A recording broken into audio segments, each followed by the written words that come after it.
또 그러고 나서 우리는 삼국 만들고 나서 우리는 서남아시아와 중앙아시아에서 고도로 발달된 그리스 철학을 내장하고 있는 대승화엄불교를 시안, 장안을 통해서 수입을 해서 그걸로 하늘덮개를 삼죠. 그걸로 인류 보편의 가치와 영성의 세계를 자기들의 그 전적인 정신세계로 딱 삼는다고요. 그리고 나서는 그게 한 8세기, 9세기 때 그 지역, 그러니까 서남아시아, 그 다음에 중앙아시아 지역이 이슬람군한테 짓밟히고 나니까 중국은 어차피 종교적인 영성이 강한 그런 땅이 아니니까 또 일본은 신토로 돌아가고 있고 그러니까 한반도 하나만이 그리스 불교의 유일한 불국가, 불국이 됩니다. 그래서 불국사예요. 불교의 나라란 소리죠. 그 절의 뜻 자체가. 그리고 나서 이제 그 저쪽에서 원나라 망할 때쯤 되면 우리가 종교화된 유교, 성리학. 그러니까 공맹에서는 뭐 우주관이 없거든요. 근데 성리학은 우주관이잖아요. 음양오행, 뭐 리가 어떻고 기가 어떻고 성이 어떻고. 그러니까 종교화된 유교를 내세워서 자기 정체성을 유지하죠. 그게 옳든 그르든 간에. 그걸 500년 동안 그렇게 한다고요. 그러니까 여기는 어떤 하늘덮개를 선택하는 거예요. 거기 어떤 보편성이 존재한다고 판단이 되면 그걸 딱 종교체계 혹은 그런 자기 정신체계로 선택을 해서 인류 보편의 가치와 원칙을 가진 종교체제로 선택을 해서 자기 하늘덮개를 삼는 거라고요. 그게 한국인의 특질이에요. 그래서 기독교가 전파된 지 지금 지금 한 20년, 30년 되죠. 그런데 세계 최강의 기독교 국가, 세계 최강의 프로테스탄티즘 국가가 됐고 또 무슨 가톨릭도 전통적인 가톨릭 국가가 아닌데도 세계에서 가장 많은 순교자를 배출하면서 세계 최강의 가톨릭 국가가 됐는데 뭐 하도 요새 교황이나 신부, 수녀들이 개겨서 저는 별로 안 좋아하지만 저는 가톨릭 세례명도 있어요. 어렸을 때, 영세 때 받은 거. 어쨌거나. 우리는 그런 거에 강하다고요, 여기가. 그런, 인류 보편의 가치, 원칙, 그런 인류 보편으로 이어지는 영성, 이런 것을 본능적으로 이렇게 받아들이고 그걸 채택하는 그런 성격이 있는 게 한국인들이. 그런데 아까도 말씀드렸지만, 이런 것들이 우리가 뭔가 아직 안 꿰어져 있잖아요. 아직 뭔가, 우리가 이걸 다 정리를 해서 제대로 소화 흡수해서, 한국인이 앞으로 한 500년, 1000년을 번영할 수 있는 정신적 그런 주춧돌을 혹은 이렇게 놓지를 않았잖아요. 우리는 아직은 그런 상태가 아니라고요. 굉장히 특이한 역사적 백그라운드를 갖고 있고 굉장히 특이한 문화적인 그런 백그라운드를 갖고 있고 그게 뭐 하루 이틀 세월도 아니고요. 그 한반도에 현생 인류가 들어와서 살기 시작한 걸로 치면 고고학적 유물 나오는 것만 따져도 최소한 22,000년, 24,000년 세월이거든요. 그동안 다져져 온 거라고 이게. 이 공간 안에서. 근데 그럼에도 불구하고 우리가 이 현대 문명에 이 끌려 들어간 이후에 그러니까 늦게 잡으면 150년 전에 끌려 들어간 이후에 그걸 아직 구술을 다 못 깼죠. 우리가 참 굉장히 많은 그 성취를 했음에도 예를 들면 우리가 인류를 위한 자유의 최전선 역할을 했잖아요. 제가 세뇌탈출에서도 말씀드리지만 소련의 스탈린과 중국의 모택동이 단골을 맺고 무력으로 한반도 남쪽을 적화시켜버리겠다 군사력으로 이렇게 밀고 내려올 때 그 전쟁 막아내서 여기에 자유민주주의 대한민국 지켜낸다는 게 이게 거의 기적이에요. 그거 생긴 지 2년밖에 안 된 나라인데. 그러니까 우리가 그런 거를 했고 그 다음에 번영하는 모델 케이스를 만들었잖아요. 이 자유민주주의와 세계시장의 원칙에 따라서 번영할 수 있다는 모델 케이스를 만들었잖아요. 그래서 우리가 예를 들면 중국의 개혁개방, 베트남의 개혁개방, 도이모이라고 부르죠. 그다음에 1989년에서 90년 사이에 일어난 동구권의 개혁개방, 동구권 공산체제 해체, 그다음에 1991년 12월에 일어난 소련 공산체제 해체, 이런 것을 촉발시킨 장본인들이거든요. 우리의 존재 자체가. 우리가 이렇게 살아왔음으로 해서 그게 모델 케이스가 돼서 그런 걸 촉발시켰단 말이에요. 그럼에도 불구하고 우리는 우리 내부를, 우리의 과거, 우리의 정체성을 해석을 못하고 정신이 천박해져서 지금 이 비참 황당한 상황에 내몰려 있는 거죠. 그러니까 이게 구슬이 꿰어질 거냐 이거지. 우리가 과연 아까 제가 쌍발 엔진, 한편으로 유권자 운동, 자유시민의 유권자 운동 조직, 유권자 조직, 다른 한편으로 자유시민이 이끄는 정신문화 전쟁 체제, 이 쌍발 엔진을 만들어낼 수 있도록 그렇게 우리의 그 경험과 내재되어 있는 감각이 개념화되고 철학과 사상과 이념으로, 그래서 연걸어서 그게 구슬이 꿰어질 수 있을까, 이런 의문이 들 정도로 그렇게 비참한 하루하루입니다. 이거를 좀 다른 말로 좀 표현을 해드릴게요. 저는 이게 될 수 있다고 봐요.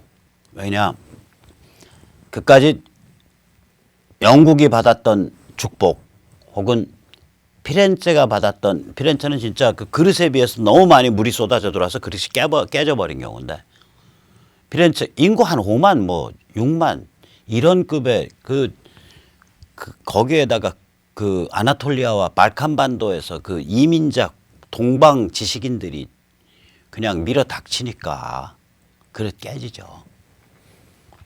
그러니까 그 그릇 깨지는면서 흘러나온 게 르네상스라고 아까 말씀드렸듯이.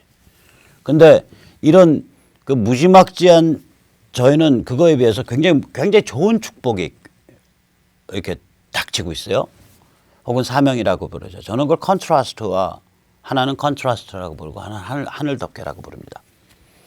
아까도 말씀드렸지만 저희 한국에는 세계에서 가장 오래된 강력한 원형을 뭐 거의 뿌리를 따지면 2만 년 넘게 공유하고 있는 민족 중에 하나예요. 사실은 거의 유일할 거예요.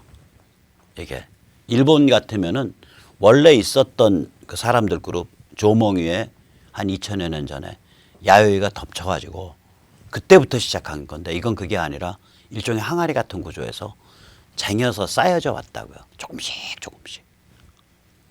그러면서 이 근성이 형성된 거거든요, 한국인들의. 그러니까 그런데도 불구하고 이게 이제 남북으로 갈려서 이 사진처럼, 이건 너무 극명한 컨트라스트잖아요. 너무 극명한 컨트라스트 아닙니까, 이게.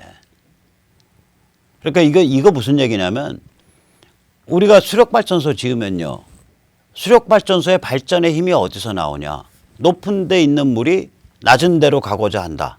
위치 에너지 때문에 나오는 거거든요. 그러니까 이 자유의 물결, 이 축적되어 있는 자유의 댐이 굉장히 높은 거예요. 우리가 지금 뭐 문재인 정부가 저렇게 막 겁없이 설쳐가지고 굉장히 비참한 상태긴 하지만 해놓은 일이, 우리 선배 세대나 우리가 한 70년 동안 해놓은 게 이 댐 높이가 무지하게 높다고요. 제가 자꾸 특정 지역을 예를 들어서 죄송합니다만은 어느 정도 위치 에너지가 차이가 나냐. 북한은 그냥 경제 규모 자체만 따져도 죄송합니다, 시흥과 안산 결합시킨 정도에 지나지 않아요. 경기도 시흥, 경기도 안산. 우리가 거기보다 40배, 50배가 규모가 크다고요. 우리의 힘이. 그러니까 이거는 위에 있는 물은 아래로 달리고 싶어서 환장하는 상태잖아요. 물꼬만 터지면 치달리는 거거든요, 이거는. 그래서 이 컨트라스트 자체가, 즉 북한을 해방시키고 북한의 사람들을 지금 아우슈비츠에서 70년 동안 시들어온 하프 휴먼에서 현대 문명을 살아가는 존엄한 개인으로 바꿔내는 과정. 이 이 컨트라스트가 치달리는 그 극명한 대조에서 나오는 그 에너지가 전개되는 과정.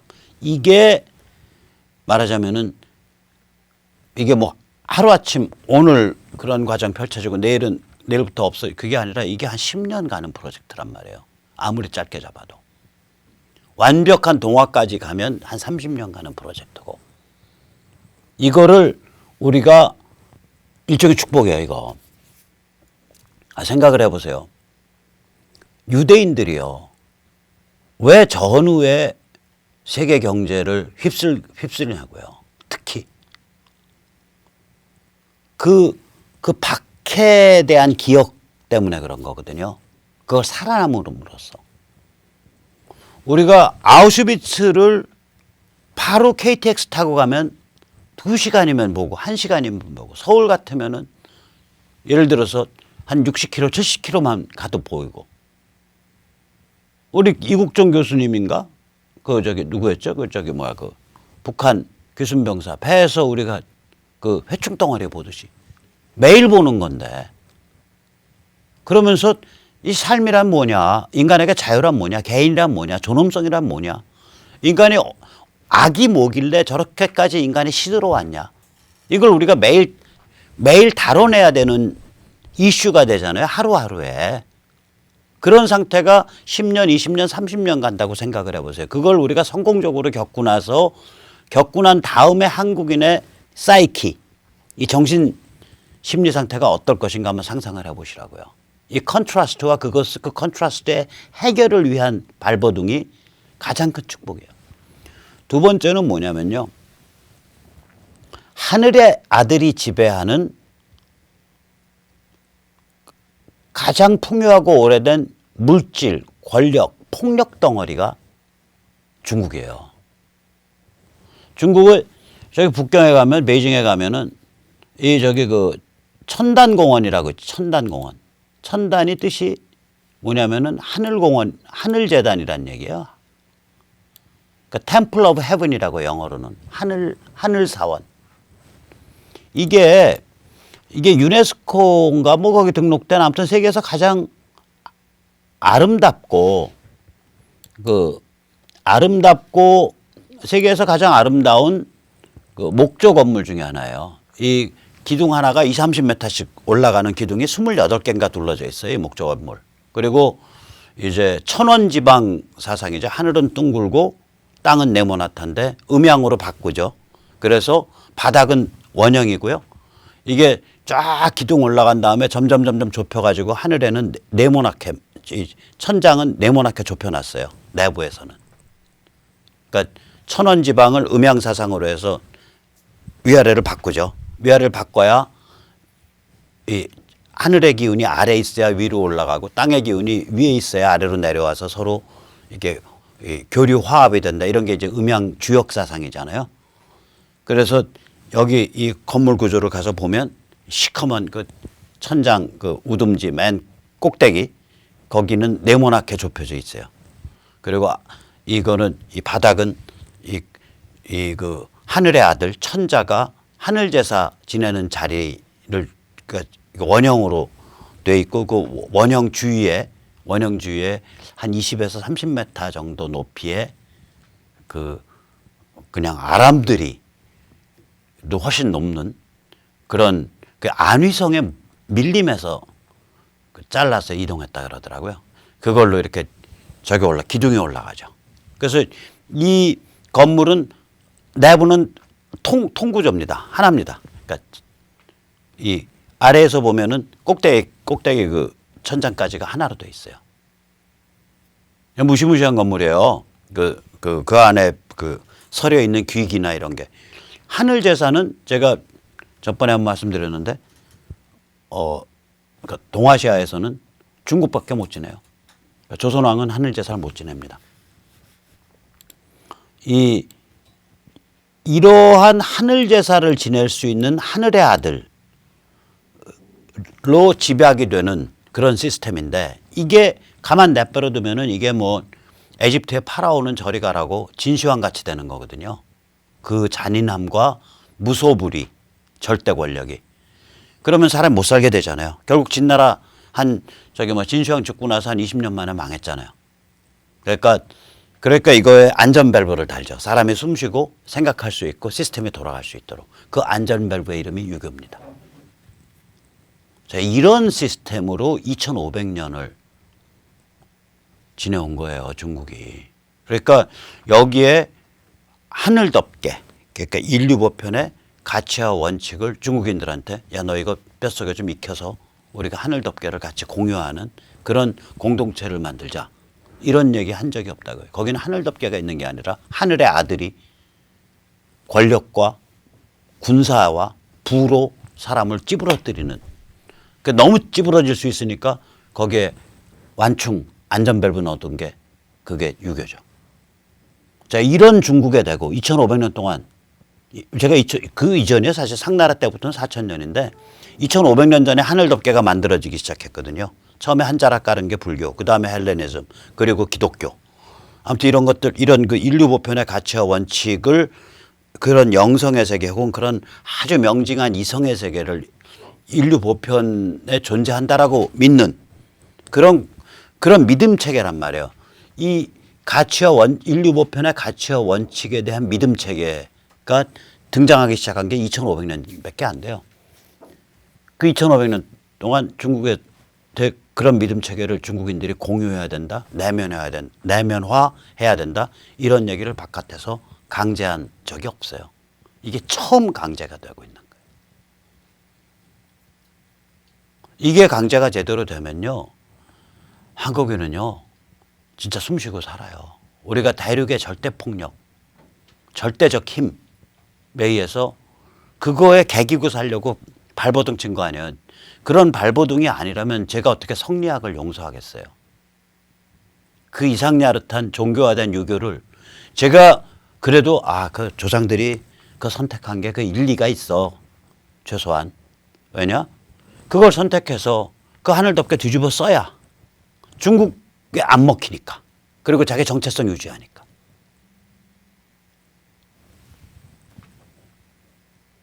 그러니까 우리는 그렇게 애달게 살았거든. 그게 없어지는 거 아니에요. 14억 중국인이 인류 보편의 가치와 원칙을 이해를 하고 그거에 따라서 인권, 자유민주주의, 공정무역, 공정시장, 남의 지적재산권에 대한 인정, 남의 종교의 자유에 대한 인정, 인간의 이런 원칙에 따라서 중국인들이 살아가기 시작한다면 우린 걱정이 없어지죠. 그래서 이게 큰 축복이라고요, 우리한테. 또 그 과정에서 당연히 지금 병든 중국의 괴뢰 국가요, 특수행동대 국가인, 국가도 아닌 국가인 북한은 먼저 골로 가는 거고요. 그래서 이게 우리가 무지막지한 축복을 받고 있거든요. 그런데 이 축복이 동시에 사명이기 때문에 우리가 이걸 감당해낼 수 있다고 봅니다. 지가 이거 안 해내고 어떻게 먹일 거냐고. 안 해내면 사회가 혼란에 빠지고 지금 영원한 갈등보다 더 지독한 그 북한 것들에 대한 경멸, 증오 이런 거 생겨. 또 그쪽에서는 시기 질투심 생기고. 국가가 뭐 통합을 했던 뭐를 했던 간에 저는 이제 국가연합, 그러니까 자유민주 노스코리아 따로 있고 자유민주 사우스코리아 따로 있고 두 개의 자유 코리아 사이에 국가연합, Free Korea Confederation으로 가게 될 가능성이 높다고 보고 있는데, 그 국가연합 하더라도 그 서로 간에 그런 그 이상한 감정이 막 생길 수 있고 그런데 이 문제 해결해야 될 거 아니에요. 그래서 이거는 저희가 그냥 해결하게끔 운명 지어져 있다. 그렇게 저는 속편하게 생각을 하고 있습니다. 그렇게 믿습니다. 자, 그럼 이게 백모의 백일몽이냐? 아니에요. 요새 재밌어요. 트럼프나 미국 쪽에서 이제 협박이 나와요. 트럼프 트윗에 보면 A solution for North Korea is a great thing for China and all. 그러니까 북한 문제 해결이 중국에게도 엄청 좋은 일이다. 뭐 이렇게 써놨는데 이거 협박이에요. 제가 세네탈출에서 말씀드렸죠. 9월 25일 날 트럼프 연설 앞에 뭐 안녕하십니까 어쩌고 이렇게 그 흰소리 하는 부분 딱 지나가면 바로 북한 한국 얘기 나오거든요. 펜스 10월 4일 날 허슨 연구소에서 연설. 거기도 앞에 인사말 지나가고 나면 바로 북한 얘기 나와요. 그 다음에 11월 달에 워싱턴에서 미중 사이에 열린 2+2 회의에서 폼페오 연설. 거기서 앞에 인사말 지나가면 바로 한국 얘기 나와요. 같은 워싱턴에서 열린 2+2 회의에서 미국 국방장관 매티스 연설. 거기도 앞에 그 머릿말 지나가고 나면 바로 한국 얘기 나와요. 이거 무슨 얘기냐? 거기다 트럼프는 트윗에서 바로 엊그저께 북한 문제 해결이 중국에도 엄청 좋은 일이다. 이거 무슨 얘기? 제 귀에는 이렇게 읽혀요. 야, 이거 너희 지금 무역 적자 가지고 얘기하는 거 아닌 거 서로 알잖아. 그거 너희한테 안 사도 결국은 인도네시아에서 사거나 어쩌고 저쩌고 해서 우리 그만큼 밖에서 수입하는 건 변함이 없어. 오히려 수입선 돌리게 되면